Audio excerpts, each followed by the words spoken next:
성경이 수업을 걷다 오늘은 시편 59편입니다. 59편에도 다윗의 생애와 관련된 표제가 붙어 있습니다. 다윗의 밑당시 인도자를 따라 알다셋에 맞춘 노래, 사울이 사람을 보내어 다윗을 죽이려고 그 집을 지킨 때인데요. 이 시편의 역사적 배경은 사무엘상 19장 1절에서 18절입니다. 사울은 백성들에게 인기가 있었던 다윗을 죽이려고 사람을 보냈었는데요. 사울이 다윗과 결혼시킨 딸 미갈의 도움으로 다윗은 위기를 겨우 모면하는 사건입니다.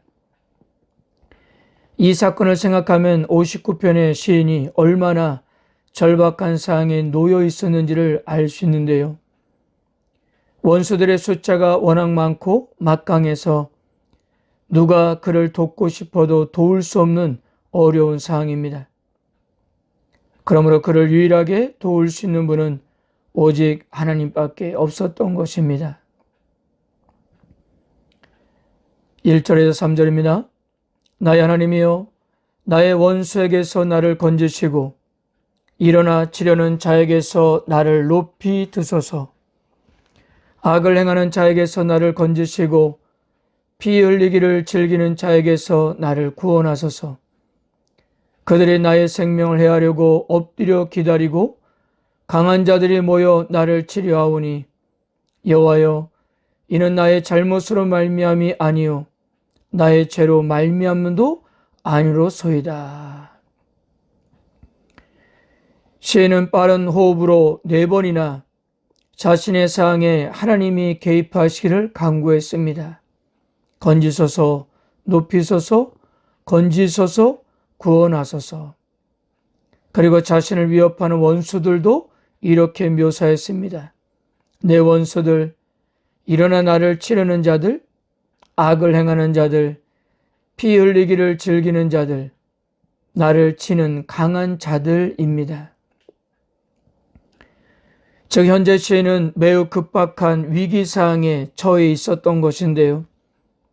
특히 3절에서 강한 자들로 번역된 아짐이라는 단어의 의미를 볼 때 시인의 제적자들은 물리적으로 세력이 강할 뿐만 아니라 무자비한 집단이었던 것입니다.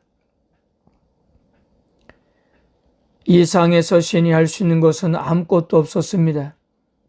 그저 자신의 무지함을 밝히면서 4절과 5절에서 깨져서 행동을 취해달라고 만군의 하나님 여호와 이스라엘 하나님께 간구하는 것뿐이었습니다. 6절과 7절입니다. 그들이 점으로 돌아와서 개처럼 울며 성으로 두루 다니고 그들의 입으로는 악을 토하며 그들의 입술에는 칼이 있어 이르기를 누가 들으리오 하나이다.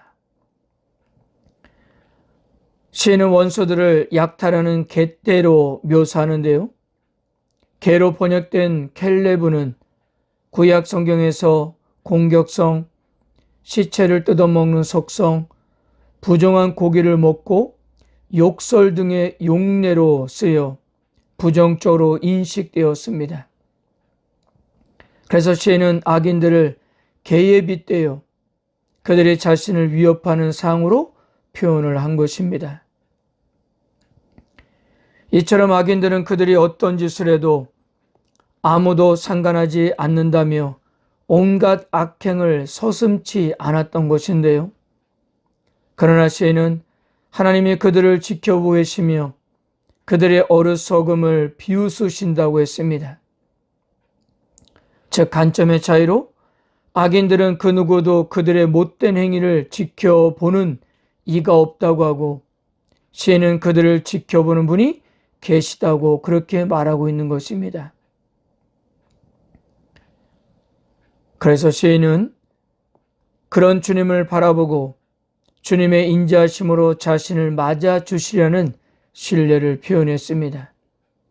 즉 하나님의 능력, 하나님의 임재, 하나님의 보호하심에 대한 신뢰인데요.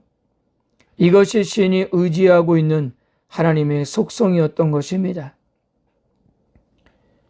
이와 같은 고백은 마지막 16절과 17절에서도 고백되어집니다. 11절입니다. 그들을 죽이지 마옵소서. 나의 백성이 잊을까 하나이다. 우리 방패 되신 주여, 주의 능력으로 그들을 흩으시고 낮추소서.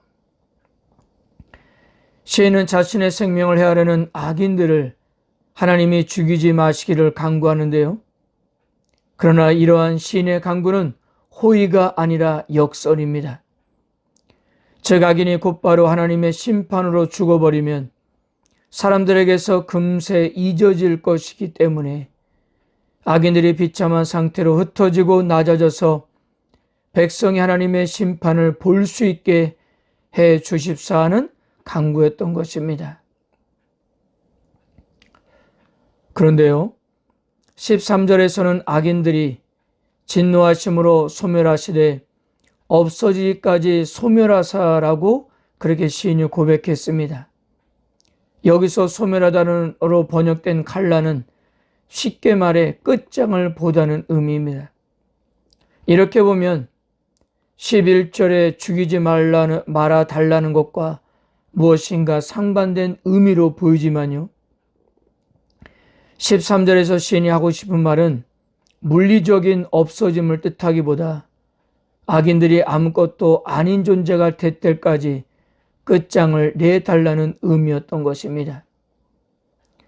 즉 악인의 존재의 의미를 그들에게서 철저하게 박탈해서 그들이 내는 소리가 아무런 의미가 없도록 만들어 달라는 간구였던 거예요.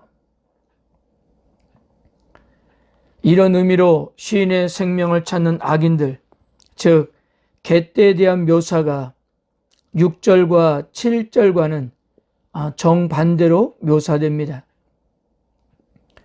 시인이 해치려는 대적들이 저녁 무렵 먹이를 찾아 몰려다니는 갯대로 비유했었는데요. 14절과 15절에서도 같은 그림이지만 상징적인 의미는 정반대입니다. 어느덧 악인들은 남을 물어뜯는 여유를 지는 배부른 개가 아니라 생존을 위해 먹을 것을 찾아 유리하고 밤을 새우는 지경에 이르러도 먹는 것을 찾지 못하는 모습을 14절과 15절에서 그리고 있는 거예요. 즉 악인들이 아무리 날고 뛰어도 하나님의 보호하심을 신뢰하는 시인은 자신이 대적들의 먹잇감이 되지 않으리라는 확신이 있었던 것입니다. 그래서 할 테면 해보라라는 그런 자신감이 있었던 것입니다. 마지막 16절, 17절입니다. 나는 주의 힘을 노래하며 아침에 주의 인자하심을 높이 부르오리니 주는 나의 요새시며 나의 환난 때의 피난처심이이다. 나의 하나님이여 내가 주께 찬송하리니 하나님은 나의 요새시며 나를 궁일이 여기시는 하나님이심이니이다. 시인은 하나님의 인자하심과 요새와 힘이 되심으로 자신을 궁일이 여기시는 하나님을 찬송하겠다고 했습니다. 9절과 10절은 신뢰의 표현이라고 한다면 16절과 17절은 감사의 표현이라고 할 수 있습니다. 이곳에서 시인이 고백하는 하나님의 가장 우선된 성품은 바로 보호하심인데요.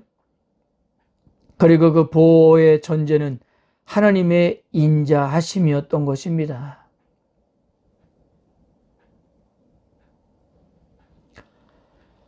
사랑하는 성도 여러분, 오늘 59편에 펴져 있는 다윗의 사항을 먼저 생각해 보면 본문을 이해하는 것이 훨씬 수월해질 것입니다. 다윗은 골리앗을 죽여 전쟁 영웅이 된 뒤 사울의 최측근이 되었습니다. 그리고 거듭된 승전으로 그의 사위까지 되었어요.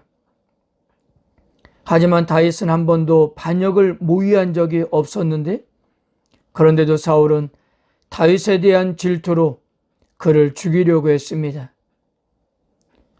다윗의 입장에서는 참으로 억울한 상황인데요. 이 상황은 우리에게도 큰 공감을 주고 있다는 것입니다. 왜냐하면 살면서 이런 억울한 일은 언제든 당할 수 있기 때문입니다. 한 번도 이런 일에 휘말리지 않고 생을 마감하는 사람이 과연 있을까요? 그렇다면 이럴 때 우리는 어떻게 해야 할까요? 오늘 시에는 하나님을 요새와 힘으로 삼았습니다. 어떤 억울한 일을 당할 때 되돌려주고 싶은 마음이 생기는 것은 인지상정인데요. 그래서 많은 사람이 자기가 당한 것 이상으로 갚아주기 위해 심한 일을 벌리기도 합니다. 그러나 시에는 처음부터 하나님을 향해 탄식하며 기도하는데요. 왜 그렇게 한 것일까요? 우리가 하나님께 기도하면 그 다음은 하나님의 몫이기 때문이었습니다.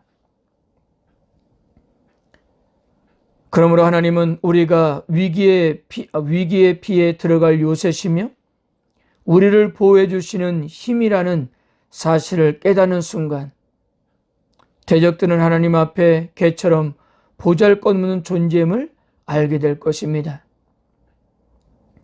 아무리 우르르 몰려다니는 갯떼는 위협적일 수 있고 실제로 위해를 가할 수 있습니다.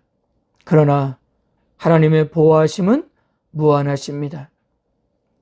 세상의 유한한 본질을 깨닫고 하나님께 시선을 맞추고 나가면 상황과는 상관없는 감사와 찬양이 넘쳐나게 될 것입니다. 아멘.